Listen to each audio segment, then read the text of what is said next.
Байшингийн гаднах үзмж бас хүмүүсийн хамгийн түрүүнд хардаг зүйл тос байшингийн эзний хэв маяг, сонирхол, нийгмийн статусыг тодорхойлж өгдөг.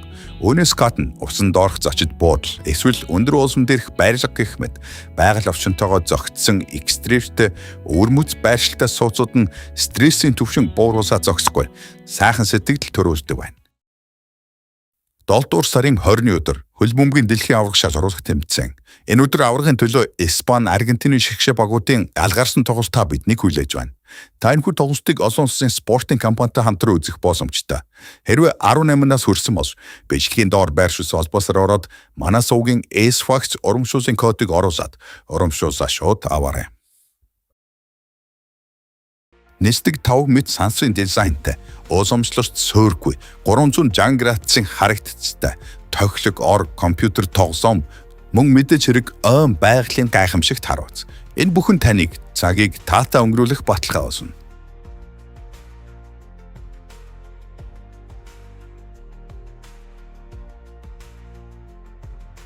Арван давхар орон сууцны цогцлбарын архитектур нь шатлсан пирамид эсвэл лего тоглоомыг санагдуулсан бөгөөд энэ түүнийг хотын үзэсгэлэнт газруудын нэгд яах аргагүй болгодог.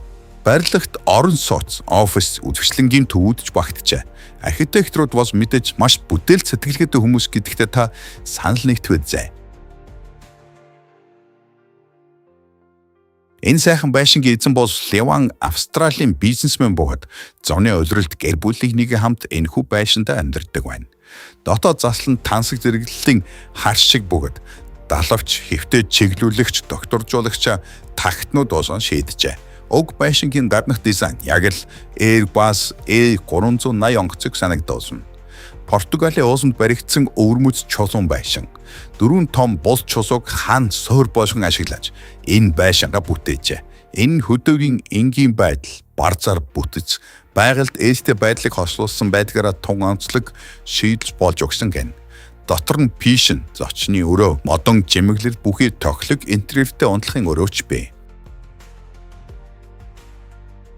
Уусан дээр биш харин бүр дотор нь байх 4 давхар байшин гэдэг бол Европосын шийдэл юм. 1-р давхрыг аж ахуйн хэрэгцээнд, 2-р давхрыг эзэдийн амьдрах байр болон 3-р давхрыг зочдод, харин 4-р давхрыг агуулгах болон ашигладаг байна. Азербайджан дахь ийм төрлийн байр 200-аас 300 жилийн түүхтэй түүхэн өвд тооцогддог. Иран дахь өвөрмөц эко зочид буудлууд нь улаан гариг буюу ангараг дээрх амьдралыг дуурайлхан хийжээ. Улаан элсэн дэлхийгээс ангид өвөрмөц уур амьсгалыг бүрдүүлдэг.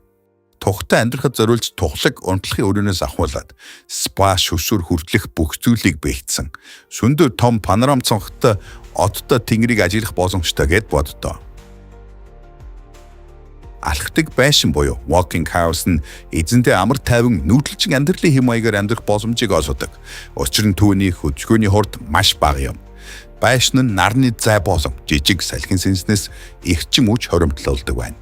Мөн дотор нь зуух, борооны ус цогдуулах систем, жижиг амьдрах хэсэгч бий. Алхдаг байшин нь хүмүүст дасан зогсдог болохоос хүмүүс түүнд дасан зогсдоггүй гэж зохион бүтээсэн хүн нь хэлсэн байна. Шинэ Зеландын нэгэн гэр бүл зочид хүлээж авах байшингаа шомбогч онгоцны дизайнтайгаар барьжээ. Энэ шар шомбогчийн эргэн тойронд далай тэнгисийн уудам орон зай биш, өвс ногоо моддод харагдана.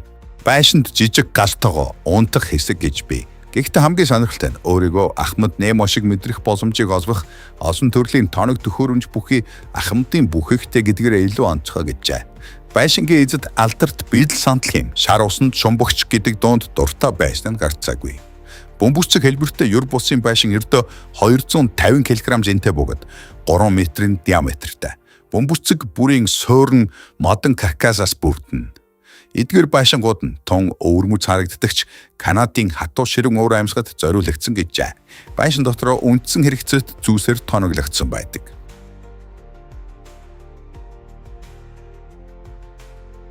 Ийм өвөрмөц дүр зөгтэй байшингийн гадна фасад өөр хэмтж байхгүй. Эзэд нь байшингаа чимэглэхийн тулд 20 жилийн турш аяга цуглуулжээ. 25,000 гаруй аяга байшингийн фасад болон хашааг битүү бүргсэн байдаг. Үүдний тавцан дээр цай уун суухад дахин давтагдчихгүй цайны уур амьсгал бүрддэг гэдэгт итгэлтэй байна.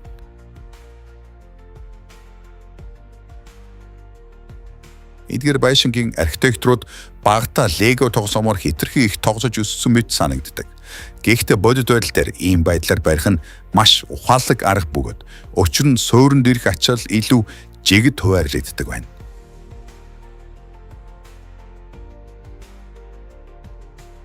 Ийм байшинг өндөр биш гэсэн хадан дээр барихад маш их нөөц бололцоо техникийн мэдлэг шаарддаг гэжээ. Гэхдээ барилгын ажил дуусны дараа нэг л зүйлс маргаангүй тодорхой байгаа нь энэ нь гайхалтай харагдсан юм. Ийм өндөрт байх байшин жаахан аймаг санагдаж босгож ганцаардмал авраамгшин байдал босон байгалийн цэвэр орчны өвөрмөц хосол гэж үздэг байна. Энэ юр бусын байшинг хараад хүмүүст ердөө 3 үндсэн асуулт төрдөг гэжээ. Үүнд хэн амьдардаг вэ? Хэрхэн байрсан бэ? Бас ус үерлүүлж байшинд аюул очихгүй байгаадаа гэдэг бол зарим нэгэнд нь ердийнхөөс төсөөр түүний байгалийн харуулцыг бишрэн таалдаг байна.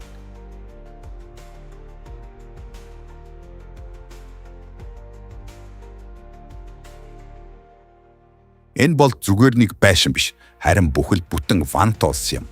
Хойд тэнгис дэх Британийн орхигдсон тэнгисийн тавцан дээр 1967 онд Рой Бейтсийн үндэслэсэн олон улсад хүлээн зөвшөөрөгдөөгүй виртуал улс байдаг юм.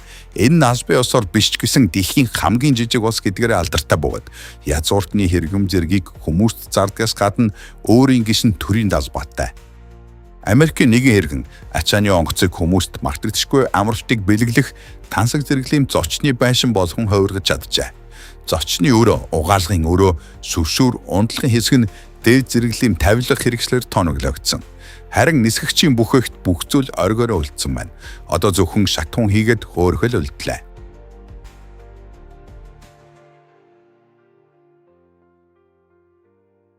Red Sands Fort нь дэлхийн 2 дугаар дайны үеийн Темса мөрний цутгал дах орхигдсон 7 шихэг тэнгисийн бэхлэлтийн цогц залбар юм. Эдгээр өвөрмөц цамхгууд нь өөр хоорондоо гүүрээр холбогдсон бөгөөд Лондоныг хамгаалахад ашиглагдаж байжээ. Өнөөдөр энэ нь уран зөвлөлт киноны хэсэг шиг сүвтэй харагдах алдартай аялын газар болсон байна. Санта Крус бол жижиг байшингууд зөвхөн байрладаг хиймэл арал юм. Энэ нь дэлхийн хамгийн шигүү суурьшилтай аралч гэдэг байна. Энэ арлын хэмжээ нь буюу нэг га газар нутагт 1200 хүн амьдардаг бөгөөд тэд нарны зай борооны ус ашигладаг. Хамгийн гол нь энд гэмт хэрэг огт гардаггүй гэжээ.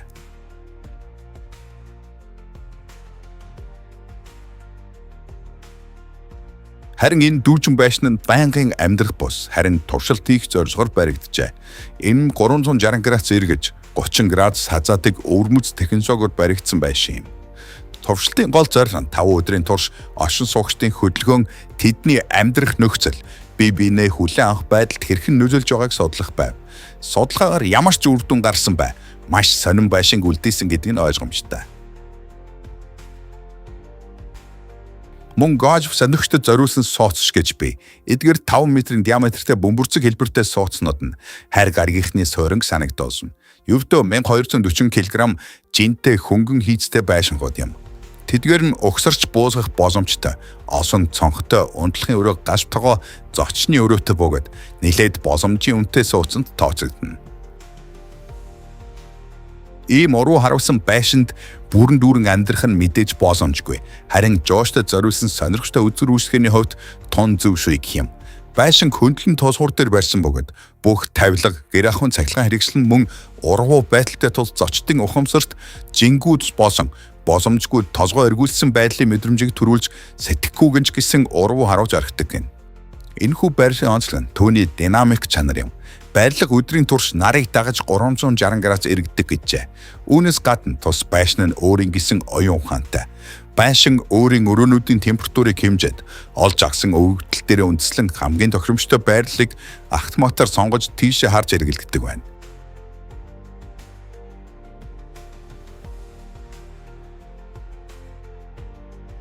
Модон дээрх толны тусаас бүхий гадаргон байшин хүрээлэн буу орчны ландшафтад төгс уусгаж яг л ойн донд уусан алгооч буй мэд сэтгэл төрүүлнэ. Модон дотор байрсан энэхүү байшин нь цэвэр агаартай эко зочид буудлын зориултаар ашиглагддаг. Догоон кемпинг нь нэлээд том хэмжээтэй хийдэж бат бөх атлаа хөнгөн материалаар хийгдсэн тул чирч явхад маш хялбар байдаг. Дотор нь жижиг эвхэгддэг буудан ширээч бий. Хамгийн сайхан нь тус байшин нарны зайнаас цахилгаан эрчим хүчээ авдаг гэд боддоо. Харин энэ бол чамин ландшафттайгаа бүрэн уусдаг бас нэгэн үл үзэгдэгч байшин юм. Энэхүү зочид буудлын Калифорни цүлд байрладаг бөгөөд нэг давхар 500 квадрат метр тас баатай. Дэлхийн цорын ганц усан доорх орон сууц иймэрхүү харагддаг. Энэ бол Жюль Верн гэдэг нэртэй шомбогч онгоцны цонхоор усан доорх ертөнцийг шууд толдон таашаалах боломжтой аяллаа жижиг байшин юм.